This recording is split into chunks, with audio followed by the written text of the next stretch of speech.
The lights on the control panel blinked red in the quiet darkness of Space Station Cerberus. Officer Lisa Park sat at her desk, drinking cold coffee and watching the endless stream of radio signals from across the galaxy. Most nights were boring. Ships reported their positions. Colonies sent weather updates. Nothing exciting ever happened. Then the signal came. It was weak and broken, like someone trying to talk through a storm. Lisa almost missed it. She turned up the volume and listened, carefully. The voice was strange, not human, but the universal translator worked well enough. "Help us!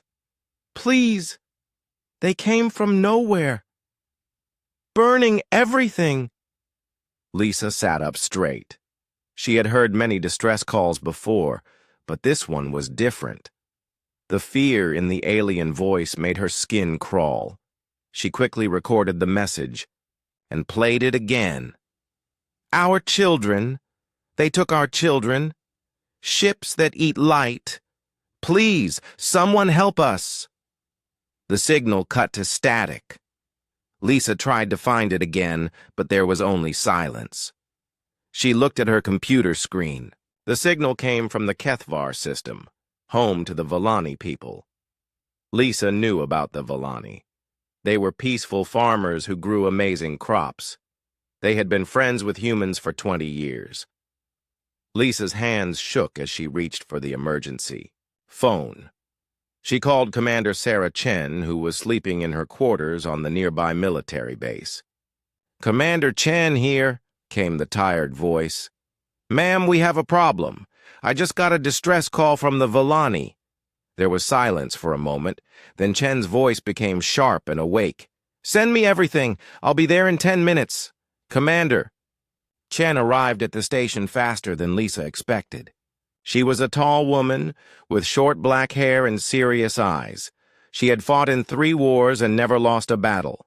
When she walked into the room, everyone paid attention. "Play it again," Chen said. Lisa played the broken message 3 more times. Each time, Chen's face grew darker. The Volani were good people. They had saved thousands of human lives by sharing their farming knowledge. When human colonies ran out of food, Volani crops kept them alive. "Any more signals?" Chen asked. Lisa shook her head. "Nothing for the last hour. I've been trying to contact their main city, but no one answers." Chen grabbed the phone and called Admiral Marcus Webb on Earth. It was late there, too, but admirals didn't sleep when aliens were in trouble. "Admiral Webb," came the gruff voice. "Sir, we have a situation. The Volani are under attack by unknown forces. We lost contact an hour ago." Admiral Webb was quiet for a long time. Finally, he spoke. "How many ships do we have near that system?" "The 7th Fleet is 3 days away. 12 heavy cruisers, 40 destroyers, and the Retribution. Send them all. You're in command, Chen. Find out what happened and help our friends." Chen felt the weight of responsibility settle on her shoulders. The 7th Fleet was one of humanity's strongest battle groups. If she was taking all of them, the situation was very serious. 2 hours later, Chen stood on the bridge of the Retribution, humanity's newest and most powerful warship. The ship was over a mile long and carried enough weapons to destroy a small moon. Around her, the rest of the fleet prepared for the jump to Kethvar. Dr. James Reeves joined her on the bridge. He was a thin man with messy hair who knew more about alien life than anyone else in the fleet. He looked worried. "Commander, I've been studying everything we know about the Volani. They have no weapons. They've never fought a war. Their biggest ships are cargo haulers that carry vegetables." Chen nodded. "What about their defenses?" "They don't have any. They believe in peace. The idea of hurting someone else is completely foreign to them. If someone attacked them, they wouldn't even know how to fight back." This made Chen angry. The Volani were like children in many ways. They trusted everyone and believed the universe was a safe place. The idea of someone hurting them made her want to hit something. "How long to reach their system?" she asked the navigation officer. 2 weeks at maximum speed, ma'am." Chen looked out at the stars. 2 weeks felt like forever when friends were in danger.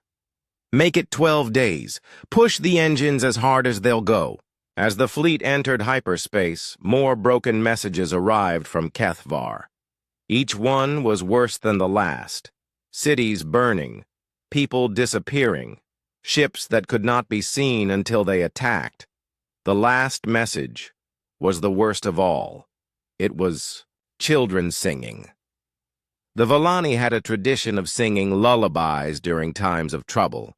Parents taught their children that music could chase away fear and bring hope. Now, through the crackling static of space, Chen and her crew heard dozens of young voices singing together. The song was beautiful and sad. It spoke of green fields and warm sunshine, of families staying together and love conquering all. Chen had heard human children sing, but this was different. The Volani children sang with their whole hearts, believing their song could somehow save them. Then the singing stopped. The silence that followed was horrible. Chen stared at the radio, willing the voices to come back. But there was nothing. Just empty static and the hum of the ship's engines. Dr. Reeves wiped tears from his eyes. "Commander, we have to save them." Chen's voice was hard as steel. "We will. Whatever did this to the Volani will pay for it." She walked to the ship's communication system and opened a channel to the entire fleet. Thousands of sailors and Marines listened as she spoke. "People of the 7th Fleet, our friends are in trouble. The Volani, who shared their knowledge and saved. Our colonies are under attack. We don't know who's doing it or why, but we know this. No one hurts our friends and gets away with it." She paused and looked out at the stars racing past the window. The Volani trusted the universe to be kind to them. That trust was broken. But they also trusted us to come when they called for help. We won't break that trust. Whatever we find, at Kethvar, whatever enemy waits for us, we'll face it together. For the Volani, for humanity, for everyone who believes that good people should protect each other. The crew cheered, but Chen felt cold inside. Something terrible had happened to the Volani. She could feel it in her bones. The enemy that could make an entire species go silent in a few hours was not going to be easy to fight. But humans had never backed down from a fight, especially when friends needed help. The 7th Fleet raced through space toward Kethvar, carrying humanity's promise. "We hear your call for help, and we are coming." In the dark between stars, Chen wondered if they would arrive in time to save anyone, or if they would only find empty worlds and silence where laughter used to live. 12 days later, the human fleet dropped out of hyperspace at the edge of the Kethvar system. Commander Chen stood on the bridge of the Retribution, staring at the main screen. What she saw made no sense. Nothing. The system looked completely normal. 3 planets orbited their yellow star in perfect order. There were no burning ships, no debris floating in space, no signs of any battle at all. If Chen didn't know better, she would think this was just another peaceful day in Volani space. "Sensors report," she ordered. Lieutenant Torres checked his instruments. "No ships detected, ma'am. No energy weapons. No heat signatures except natural planetary radiation. It's like nothing ever happened here." Dr. Reeves joined Chen at the front of the bridge. He looked confused. "This doesn't make sense. Where are the Volani ships? Even if they were destroyed, we should see wreckage." Chen felt a cold fear growing in her stomach. An enemy that could make ships disappear without a trace was more dangerous than one that simply destroyed them. "Take us closer to Kethvar Prime," slow and careful. The Retribution moved toward the main Volani world, followed by the rest of the fleet. As they got closer, more details appeared on the sensors. The planet looked normal. Cities showed up on the scanners. Roads connected them in neat patterns. Everything seemed exactly as it should be, except for one thing. "Commander," Torres said quietly, "I'm not detecting any radio signals from the planet. No communications, no broadcasts, no traffic control. Nothing." Chen felt the silence like a weight on her chest. Kethvar Prime was home to 15 million Volani. It was their biggest city world, always busy with trade and family life. The idea of it being completely quiet was wrong in every way. "Life signs?" she asked, though she already knew the answer. Torres shook his head. "Nothing, ma'am. No movement. No heat signatures from living beings. But the buildings are intact. Power grids are still running. It's like everyone just left." But Chen knew the Volani would never just leave. This was their home. They had lived here for thousands of years. They would rather die than abandon their world. "Prepare a landing party," she ordered. "I want Marines, scientists, and medical staff. Full protective gear. We don't know what we're walking into." An hour later, Chen stood in the shuttle bay watching her team prepare. Dr. Reeves carried scanners and sample containers. Lieutenant Colonel Maria Santos, the fleet's security chief, checked her weapons for the third time. 20 Marines loaded, their gear with grim faces. They all knew this mission felt wrong. The shuttle landed in Central Plaza, the heart of Kethvar Prime's main city. Chen was the first to step outside. The air was clean and fresh, with the sweet smell of Volani flowers. Birds sang in nearby trees. A gentle wind blew through the streets. It was beautiful and horrible at the same time. The plaza was full of market stalls, just like always. Fresh fruit sat in neat piles, still colorful and ripe. Merchant stands displayed clothes and tools and toys. Everything looked like the Volani had just stepped away for lunch and would be back any moment. But they weren't coming back. Chen walked to the nearest fruit stand. The vegetables were fresh, maybe a day old. She picked up a purple melon that the Volani children loved. It was perfect, with no signs of decay. Whatever happened here had happened recently. "Ma'am," one of the Marines called out, "you need to see this." Chen followed him to a small street that led away from the plaza. A Volani vehicle sat in the middle of the road, its doors open. The engine was still running. Inside, Chen could see a child's toy on the back seat and a half-finished cup of tea in the cup holder. Steam was still rising from the hot liquid. Santos knelt beside the vehicle and examined the ground. No signs of struggle, no blood, no damaged equipment. It's like whoever was driving just got out and walked away. They found more vehicles the same way, all abandoned, all with their engines still running. Some had groceries in the back. Others had tools or books. One had a birthday cake that was still warm from the oven. Dr. Reeves set up his equipment in the plaza and started taking readings. "Commander, this is very strange.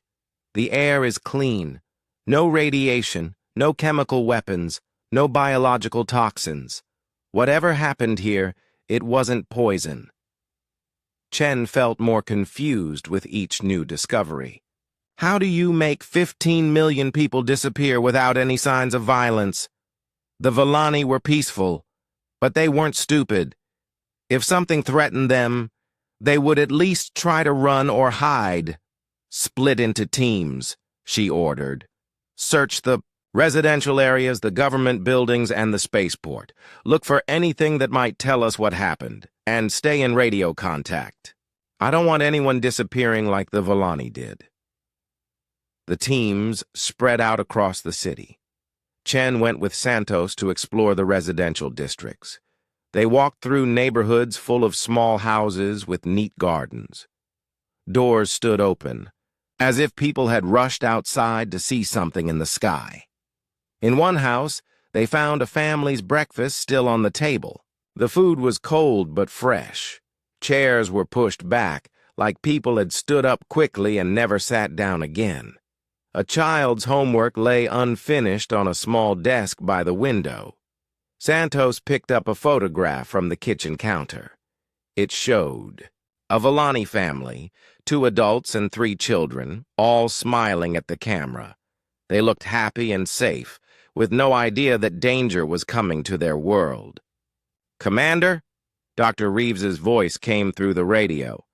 "I'm at the government center. You need to see what I found." Chen and Santos hurried to the large building at the center of the city. Reeves met them at the entrance, his face pale with worry. "Found security recordings from the last day," he said. "But they're strange." They went to the security office, where Reeves had connected his equipment to the Volani computers. On the screen, Chen could see the plaza from yesterday morning. Volani people walked around normally, buying food and talking with friends. Children played near the fountain. Everything looked completely normal. "Watch this part," Reeves said, pointing to the timestamp. It showed 11:47 a.m. local time. For a moment, nothing happened. Then, all at once, every Volani in the plaza stopped moving. They stood perfectly still, like statues. Children stopped playing. Adults stopped talking. Even the animals went quiet. Then, as one, they all looked up at the sky. Chen felt her skin crawl. Hundreds of people, all turning their heads at exactly the same moment, all staring at something above them. The camera couldn't see what they were looking at, but their faces showed. Wonder, not fear. "What are they seeing?" Santos whispered. The recording continued for 30 more seconds. The Volani stood like that, perfectly still, looking up at the sky with peaceful expressions. Then the screen went to static. "That's where it ends," Reeves said. Every camera in the city stopped, recording at the same time. 11:48 a.m. local time. Chen stared at the blank screen. "Show me the other cities." Reeves had recordings from 6 other major cities on Kethvar Prime. Every single one showed the same thing. Normal life, then everyone. Stopping at exactly the same time, looking up at the sky, then static. "They weren't afraid," Chen said quietly. "Look at their faces. They saw something beautiful." Santos checked her weapon again. Something made them all stop and look up. Then it made them disappear. And it happened everywhere at once. They spent the rest of the day searching the city, but found no answers. No bodies, no signs of struggle, no clues about where 15 million people had gone. The only strange thing was a fine, glittering dust that covered everything. It was so thin that Chen almost didn't notice it at first. Dr. Reeves collected samples of the dust for analysis. "It's on every surface," he said. "Inside buildings, outside, on vehicles, everywhere. Like it fell from the sky after everyone disappeared." As night fell, the landing teams returned to the plaza. They had searched hospitals, schools, spaceports, and farms. Every building was empty but undamaged. Every piece of equipment still worked. It was like the Volani had simply evaporated into thin air. "The other planets," Chen said grimly. "We need to check the other 2 worlds." The next day, they visited Kethvar II and Kethvar III. Both planets told the same horrible story. cities full of empty buildings, vehicles abandoned in the HFY streets. That strange, glittering dust covering everything. On Kethvar 2nd, they found a school where children's artwork still hung on the walls. On Kethvar 3rd, they discovered a concert hall where musicians had left their instruments on stage, as if they planned to return after a short break. 40 million Volani, gone without a trace. Chen stood in the shuttle bay of the Retribution, looking down at the 3 beautiful empty worlds. Her crew waited for orders, but she didn't know what to tell them. How do you fight an enemy that can make entire planets go silent? "Commander," Lieutenant Torres called from the bridge, "we're receiving a priority message from Earth." The message was grim. Other human colonies had stopped responding to radio calls. The Altair system was quiet. The Proxima research stations didn't answer. 3 more species had gone silent in the past week. Whatever happened to the Volani was spreading across the galaxy, leaving empty worlds and silence where life used to sing. Chen looked at her officers. They were scared, but they were ready to fight. That was what humans did when faced with the impossible. They fought anyway. "Set course for the Altair system," she ordered. "If something is hunting our friends, we're going to find it and stop it." The 7th Fleet left Kethvar system behind, carrying with them the memory of empty streets and abandoned lives. Somewhere ahead in the dark, an enemy waited. An enemy that could make entire worlds go silent. But they would learn that humans were not like the peaceful Volani. Humans did not go quietly into the dark.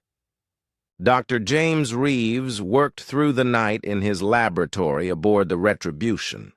The samples of glittering dust from Kethvar sat under his most powerful microscopes, revealing secrets that made him feel sick to his stomach. He had studied alien life for 20 years, but nothing had prepared him for this. The dust wasn't just dust. Under extreme magnification, he could see that each tiny grain had structure, like microscopic crystals. But when he ran genetic tests, the results made him step back from his equipment in horror. The crystals contained DNA, Volani DNA. Reeves ran the test 3 more times, hoping he had made a mistake. Each time, the results were the same. The glittering dust that covered every surface on the Volani worlds was made from the Volani themselves. He called Commander Chen immediately. "Ma'am, you need to come to the lab right now. I found something terrible." Chen arrived within minutes, followed by Lieutenant Colonel Santos and several other officers. Reeves showed them the test results, his hands shaking as he pointed to the screens. The dust contains organic matter broken down to the molecular level. It's not just any organic matter. It's Volani tissue, bone, everything that makes up a living being. Somehow, they were transformed into this crystalline substance. Chen stared at the microscope screen. The tiny crystals looked almost beautiful, like glitter or snow. It was hard to believe that each grain had once been part of a living person. "You're saying the Volani were turned into dust?" Santos asked. "Not just turned into dust," Reeves said. "The transformation is precise. Every molecule has been broken down and rebuilt into these crystal structures. This isn't destruction, it's conversion." Chen felt cold anger building inside her. The Volani hadn't just been killed. They had been changed into something else entirely. "How is that possible?" Reeves shook his head. "I don't know. The technology required would be beyond anything we understand. You would need to control matter at the atomic level and reshape it completely." A new message from Earth interrupted their discussion. Admiral Webb's face appeared on the communication screen, and he looked older than Chen had ever seen him. "Commander, we have a crisis. 6 more systems have gone silent in the past 48 hours. The Centauri colonies, the Kepler research stations, the New Geneva farming worlds. That's 23 civilizations in 6 months." Chen and her officers exchanged grim looks. Whatever was doing this was moving fast, cutting a path of silence across the galaxy. "Sir, Dr. Reeves has made a discovery about what happened to the Villani." Chen explained about the crystalline dust and the DNA tests. Admiral Webb listened in silence, his face growing darker with each detail. "So they're not dead," he said finally. "They've been transformed into something else." "Yes, sir. But we don't know if they're conscious, if they can be changed back, or who's doing this to them." Admiral Webb was quiet for a long moment. "Commander, I have more bad news.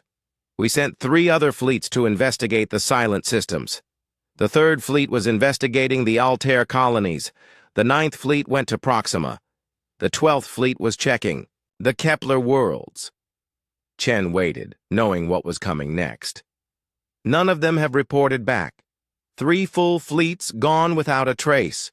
You're our last hope of finding out what's happening and stopping it before it reaches Earth." The weight of responsibility settled on Chen's shoulders like a heavy blanket. If her fleet failed, humanity might be next on the list of civilizations turned to dust. "We won't fail, sir. We'll find whoever's doing this and make them pay." After Admiral Webb ended the transmission, Chen gathered her senior staff in the briefing room.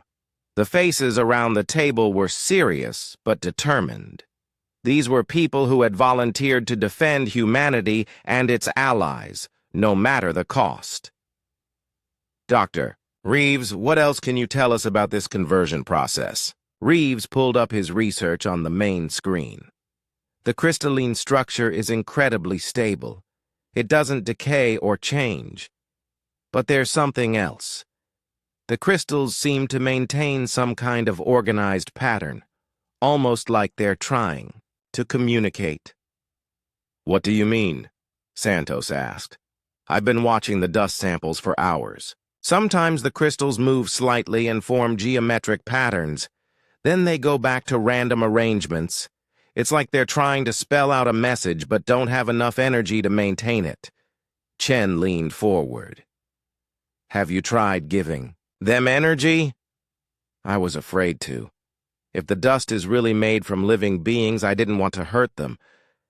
But maybe we should try." They returned to the laboratory and gathered around Reeves's equipment. He carefully exposed a small sample of the Villani dust to low-level electrical energy, the same type that biological brains used to think.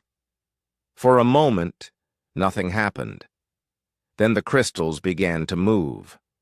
They flowed across the slide like liquid, forming shapes and patterns. First, they made simple lines, then more complex designs. Finally, they formed letters that everyone could read. "We are here. We remember." Chen felt her throat tighten. The Villani weren't dead. They were trapped inside those crystal forms, conscious but unable to control their own existence. The crystals moved again, forming new words. "They come from inside the light. Beware the beautiful death." The patterns held for several seconds, then collapsed back into random arrangements. No matter how much energy Reeves applied, the crystals couldn't form words again. "Inside the light," Chen repeated. "What does that mean?" "Maybe their ships are disguised somehow," Santos suggested. "Light-based camouflage or stealth technology." Dr. Reeves was studying the crystal patterns again. "There's something else. The way these crystals are organized, it's not random. It's like a storage system. Each crystal might contain the consciousness of one individual Villani." Chen understood the horrible implications. You're saying that every grain of dust on those planets is a person? Possibly. The entire population of 3 worlds, reduced to microscopic crystals but still aware of what happened to them. The thought was almost too terrible to accept. Millions of people, trapped in crystal form, unable to move or speak or touch their loved ones. They could think and remember, but they couldn't live. Chen made a decision that would change everything. We're not just hunting an enemy anymore. We're conducting a rescue mission. Those crystals contain our friends, and we're going to find a way to bring them back. Over the next few days, the 7th Fleet followed the trail of silent worlds toward the Galactic Core. Each system they investigated told the same story. Empty cities, abandoned vehicles, and that glittering dust covering everything. But they also found new clues. The trail was getting fresher.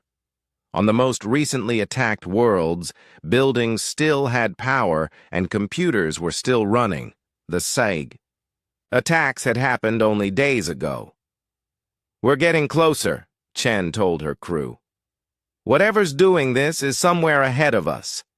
Dr. Reeves had been analyzing samples from each world.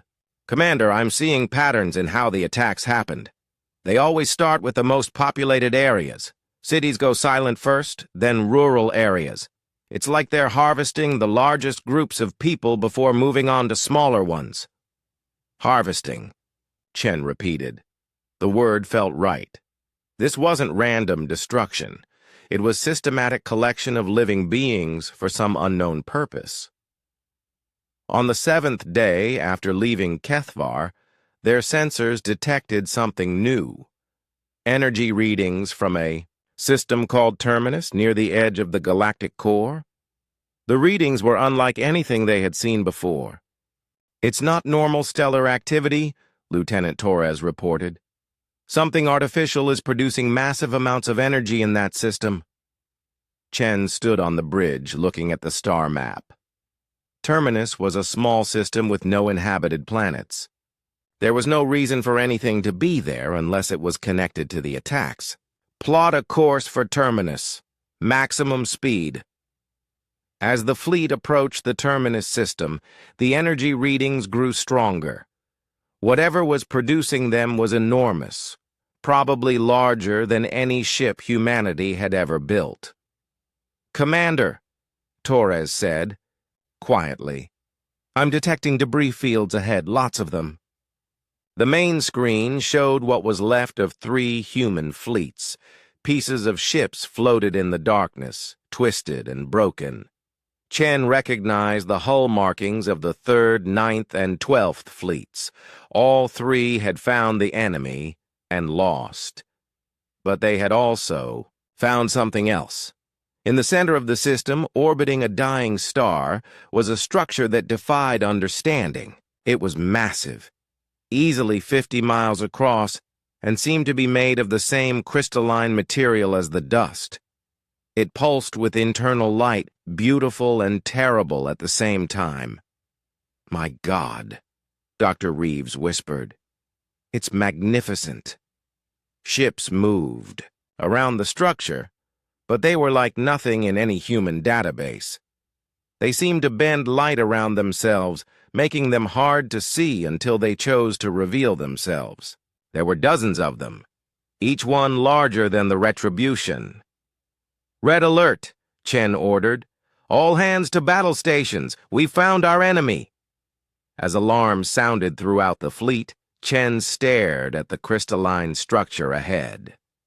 Somewhere, inside that thing were the crews of 3 human fleets, along with billions of converted aliens from across the galaxy. The enemy had turned living beings into crystals. Now they would learn what happened when they tried to do the same thing to humans.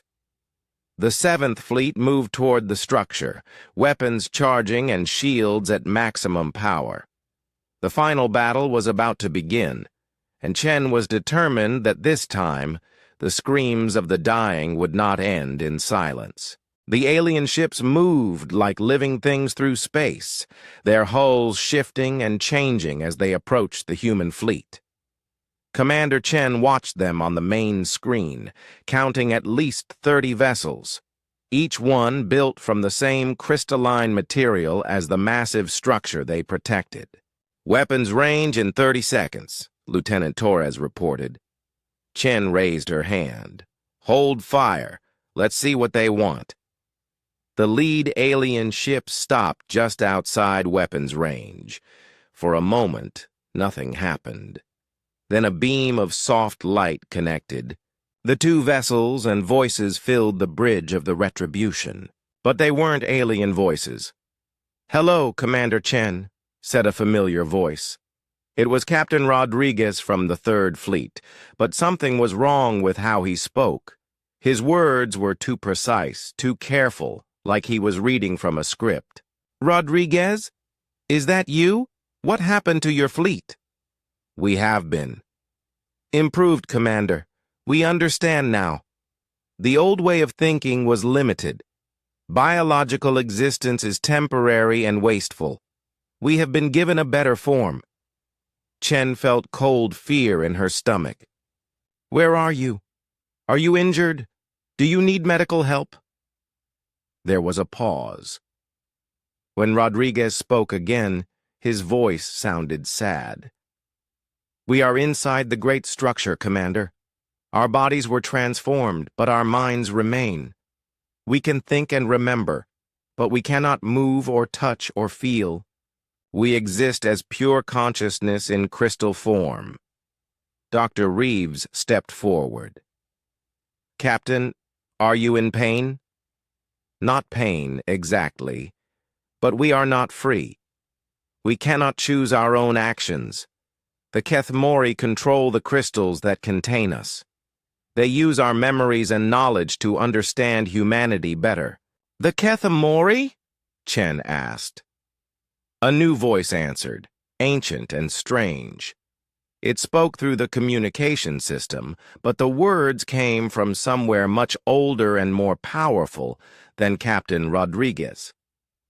"We are the Kethmori, the children of dying stars.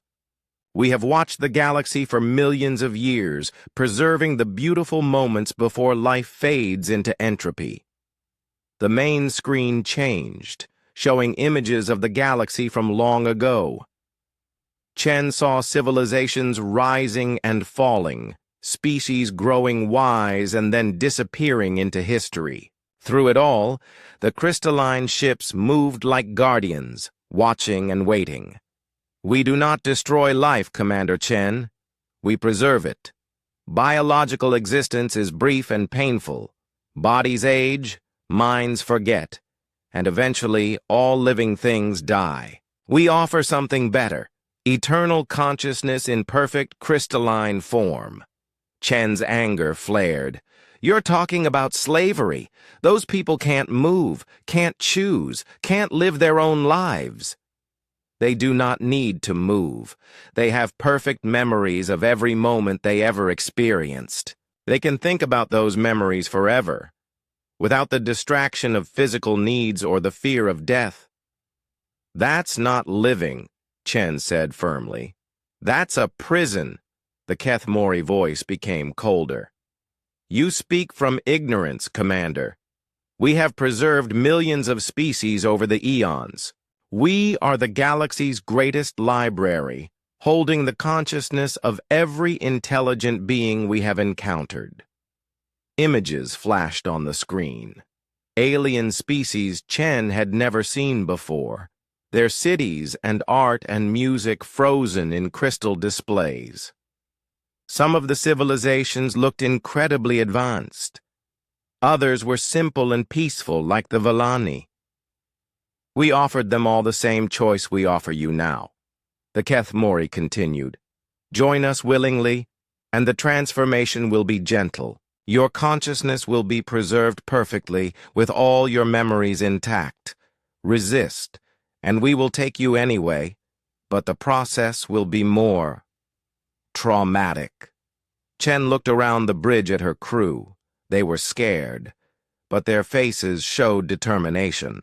These were people who had sworn to protect humanity and its allies, no matter what the cost. "And if we refuse?" she asked. "Then you will share the fate of the other human fleets. We have studied your species through their crystallized forms. Humans are unusual. Your consciousness resists our conversion process more than any other species we have encountered.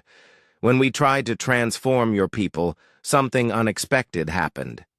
The screen showed recordings from inside the massive crystalline structure. Chen could see enormous chambers filled with glittering formations, each one containing millions of crystallized beings. But in some sections, the crystals moved in chaotic patterns, pulsing with angry red light. "Your people do not accept preservation gracefully," the Keth Mori said. "Even after conversion, they continue to fight. Their rage and defiance corrupt our perfect order. They make it difficult for other species to exist peacefully in crystal form." Captain Rodriguez's voice returned, but now it sounded stronger, more like the man Chen remembered. "Commander, don't listen to them. We're still fighting in here every day, every moment. We push back against their control. They can trap our bodies, but they can't break our spirits." The alien voice cut him off. "Enough.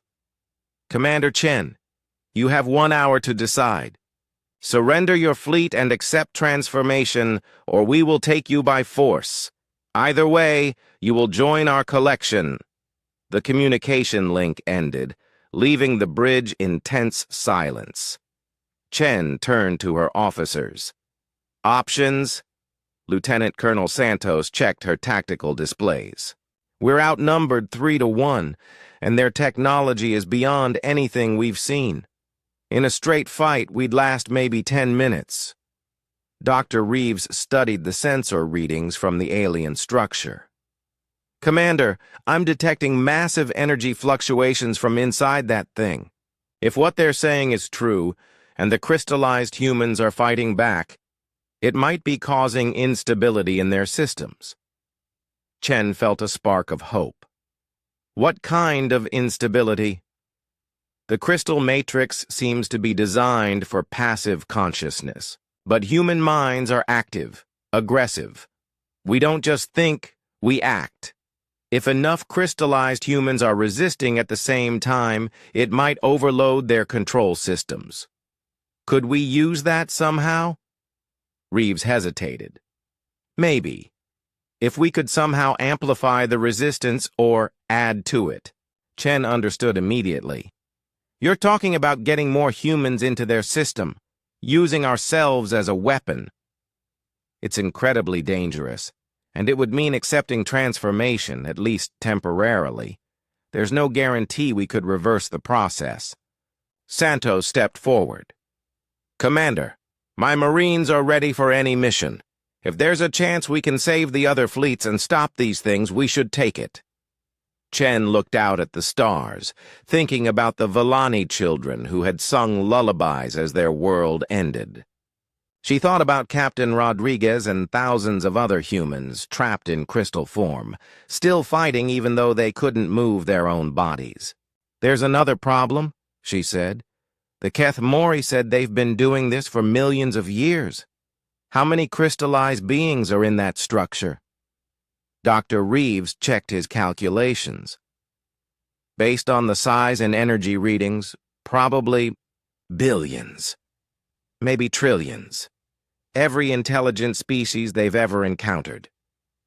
The true scope of the horror became clear. The Keth Mori hadn't just attacked a few human colonies.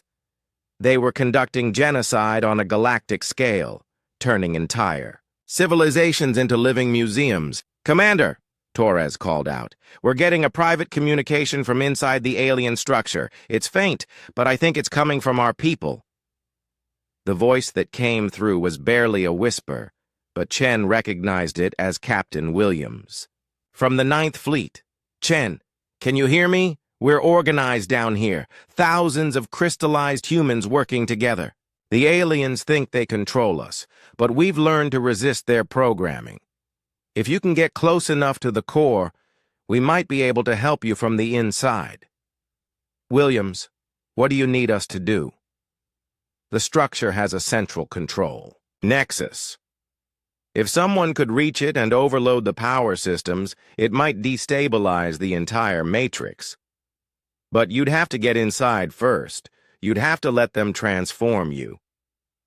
Chen closed her eyes and made the hardest decision of her life. All ships. This is Commander Chen. We're going to do something that goes against every military doctrine ever written. We're going to surrender. The bridge erupted in protests, but Chen held up her hand for silence. Not really surrender. We're going to let them think they've won, let them start the conversion process. But we're going to fight back from the inside, just like our people are already doing. Dr. Reeves, how long do we have after transformation begins? Based on what I've seen, probably a few minutes of consciousness before the crystal matrix stabilizes. After that, it would take enormous willpower to maintain independent thought. Then we have a few minutes to save the galaxy. Chen opened a communication channel to the entire fleet. All hands, this is the commander. In a few minutes, I'm going to order our surrender to the Keth Mori. They're going to try to turn us into crystal statues like they did to the other fleets. But we're not going to let them win. We're humans. We fight back, no matter what form we're in. She paused, looking at the faces of her crew. When the transformation begins, remember who you are. Remember why we came here. Remember the Vellani children singing in the dark. And then show these ancient monsters what happens when they try to cage the human spirit. The hour passed quickly. When the Keth Mori ships approached, Chen opened communication channels. This is Commander Chen of the 7th Fleet. We surrender. Begin your conversion process. The alien voice sounded satisfied. A wise choice, Commander. You will find existence in crystal form to be peaceful and eternal. Beams of silver light reached out from the Keth Mori ships, enveloping the human vessels. Chen felt a strange, tingling sensation as the transformation began. But as the light grew brighter, she smiled grimly. The Keth Mori had made one crucial mistake. They thought that trapping humans would make them helpless. They were about to learn how wrong they were. The silver light filled every corner of the Retribution, touching every person aboard. Commander Chen felt her body changing, becoming lighter, less solid. Her skin turned to crystal, her bones to diamond, her blood to liquid starlight. But her mind remained sharp and angry. She was still herself. Around the bridge, her crew underwent the same transformation. Dr. Reeves became a figure of blue crystal, his scientific mind still working inside his new form. Lieutenant Colonel Santos turned to red crystal, her warrior spirit burning bright even in her crystalline body. One by one, 12,000 humans in the 7th Fleet were converted from flesh to living crystal. But they were still human where it mattered most, in their hearts. The Keth Mori transported the crystallized humans to the massive structure, placing them in vast chambers alongside billions of other converted beings. Chen found herself in a section with the crews of the other human fleets. Around them stood crystallized Vellani, their peaceful forms glowing with soft green light. "Welcome to eternity," the Keth Mori voice echoed through the chamber. "You will find existence here to be peaceful and orderly. Your consciousness is preserved forever, without the chaos and pain of biological life." But Chen could already hear something the Keth Mori couldn't: the whispered voices of human resistance. "Commander, over here," came Captain Rodriguez's voice. His crystallized form pulsed with defiant orange light. "We've been waiting for you. Around the chamber, other Human crystals began to glow. Captain Williams, Major Thompson, Commander Park, officers and crew members from all three captured fleets. They had maintained their individuality and fighting spirit even in crystal form. "What's the situation?" Chen asked, her voice somehow carrying through the crystal matrix. "We've been organizing resistance for weeks," Williams explained. "The Kethmori think we're passive like the other species, but we've been learning how their system works. Every crystallized being is connected to a central control network. If we can overload it, the whole structure might collapse." Chen looked around the vast chamber. Trillions of crystal beings stood in perfect rows, their lights dim and peaceful. These were the preserved consciousnesses of entire civilizations, trapped for millions of years. "How do we reach the control center?" Captain Rodriguez pointed deeper into the structure. "It's at the core, maybe 50 levels down, but the Kethmori guard it heavily. We'd need a major distraction to get close." Chen smiled, even though her crystal face couldn't show it. "I think I can provide that. How many humans are in this structure?" "About 40,000 from all four fleets, plus whatever civilians they captured from the colonies. And they're all ready to fight? Commander, we've been ready to fight since the moment they trapped us in here. We're just waiting for someone to give the order." Chen felt pride swell in her crystal heart. Even transformed into living statues, the humans hadn't given up. They had adapted, organized, and prepared for this moment. Then let's show these ancient aliens what human stubbornness really looks like. Chen reached out with her consciousness, touching the minds of every human in the structure. The connection was weak at first, but it grew stronger as more humans joined the network. Soon she could feel the presence of all 40,000 crystallized humans, their anger and determination burning like stars in the darkness. "Everyone, listen," she broadcast to them all. "We came here to save our friends. The Villani, the other species. All the civilizations these monsters have enslaved. Today, we finish the job. When I give the signal, every human in this structure fights back at the same time. Overload their systems, break their control, and show them that some things are worth dying for. But first, she had a message for their captors." Chen concentrated, pushing her voice through the Kethmori communication system. Throughout the structure, her words echoed in every chamber. "Kethmori, you made a mistake. You thought that preserving consciousness meant controlling it. You thought that trapping us would make us helpless, but you don't understand humans at all." The ancient alien voice responded, confused and angry. "You are preserved human. You are safe from death and decay.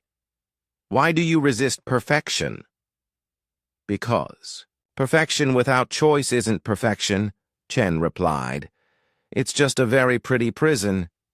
You've been collecting species for millions of years, but you never learned the most important thing about life. It's not about lasting forever. It's about what you do with the time you have." Around the structure, the Kethmori grew agitated. They had never encountered resistance like this before. Other species accepted their fate quietly, grateful to be preserved from death. But humans were different. "You cannot escape," the Kethmori voice said. "Your consciousness is bound to our crystal matrix. You exist only because we allow it." Chen laughed, and the sound carried through the entire structure. "You still don't get it. We're not trying to escape. We're trying to set everyone free, including you." She gave the signal. 40,000 human consciousnesses exploded into action at the same moment. They pushed against the crystal matrix, overloading control circuits and disrupting the careful order the Kethmori had maintained for eons. The structure shook as massive amounts of energy feedback coursed through its systems. In the chaos, Chen and a small team of officers began moving toward the core. Their crystallized forms moved differently than their original bodies, flowing through the matrix like living light. The Kethmori tried to stop them, but their control systems were overwhelmed by human resistance. Level by level, they descended toward the heart of the structure. Around them, other crystallized species began to wake up. The Villani started glowing with their gentle green light. Ancient civilizations that had been dormant for millions of years suddenly remembered who they used to be. "The humans are corrupting the Matrix," the Kethmori voice cried out in panic. "Their defiance is spreading to the other preserved consciousnesses." "That's the idea," Chen replied as she reached the core chamber. The control center was a vast sphere of pure crystal, pulsing with the collected thoughts of trillions of beings. At its center stood a single Kethmori, ancient beyond measure, its crystalline body radiating cold intelligence. "You do not understand what you are destroying," it said to Chen. "We are the galaxy's memory. We preserve the best of every civilization, so that nothing is ever truly lost." Chen looked around at the countless lights representing trapped consciousnesses. "You preserve bodies, but you destroy souls. You keep the memories but forget the dreams. That's not preservation. That's death in a crystal cage. Biological life is chaos. It leads to war, suffering, extinction. We offer order and peace." "You offer slavery," Chen said firmly, "and that's not good enough for us." She placed her crystallized hand on the control sphere. Around the structure, 40,000 humans did the same to local control nodes. Together, they pushed their combined willpower into the Kethmori systems. The effect was immediate and devastating. The crystal matrix, designed for passive consciousness, couldn't handle the aggressive, chaotic energy of human determination. Feedback loops formed and spread. Control circuits overloaded. The perfect order of millions of years began to collapse into beautiful, liberating chaos. "What have you done?" the ancient Kethmori screamed as its control over the structure failed. "We've given everyone a choice," Chen replied. Throughout the massive structure, crystallized beings began to move freely, for the first time in eons. Some chose to remain in crystal form, finding peace in their preserved state.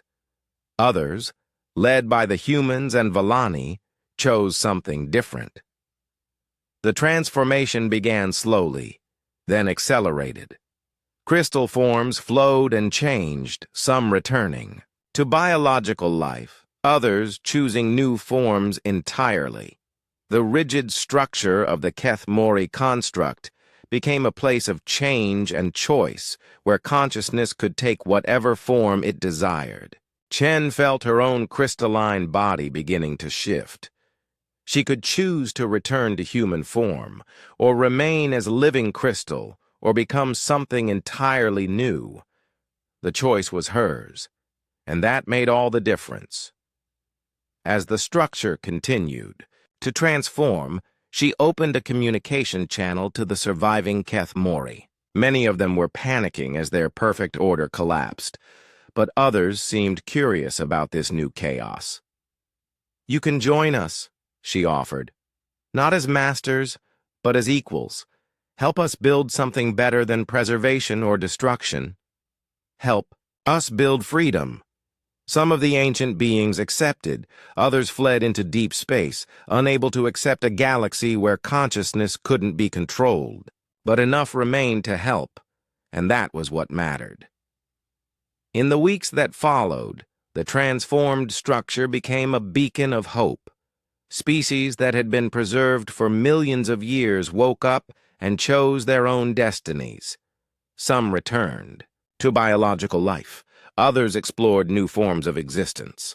Many chose to work together, building a new kind of civilization based on choice rather than control.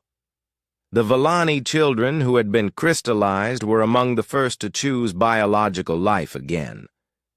When Chen heard them singing their lullabies, once more, this time with joy instead of fear, she knew they had succeeded. Dr. Reeves, back in his human form but with crystal patterns still glowing under his skin, made a remarkable discovery. The conversion process hadn't destroyed anyone.